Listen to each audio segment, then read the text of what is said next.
Hey guys, welcome back today.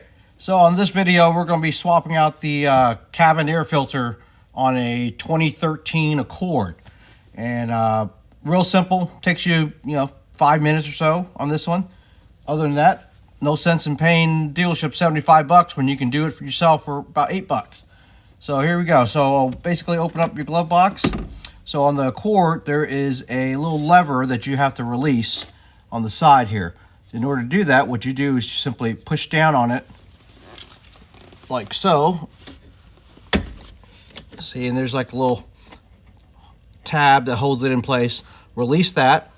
Once we do that, we're going to release the sides of the glove box here and here. All you simply do is push it towards each other, and that'll release the door on the glove box.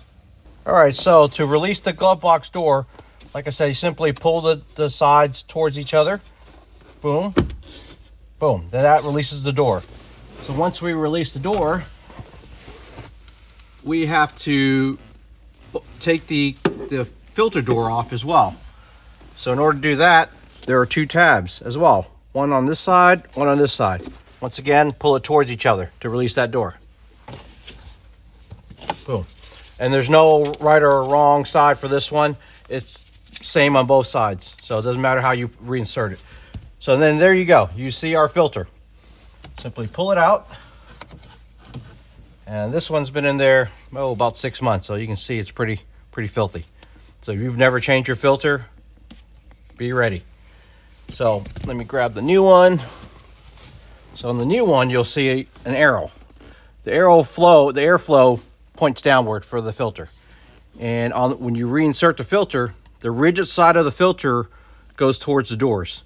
Don't put it in this way, because what will happen, it won't be rigid enough, it'll probably fall through.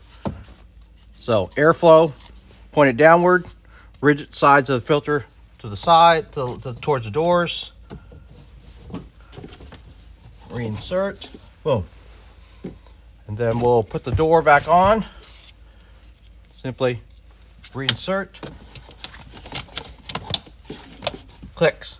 You're done for that one. So now let's put the glove box door back on. Boom. Sides are in. Now we have to reinsert the lever arm that holds it in place. Simply pull it down towards the floorboard. Once you reach the little tab, snap it back up. Boom. Now you're done. So there you have it, folks. $8 filter instead of $75 at the dealership. Thanks again for watching. We'll see you on the next one.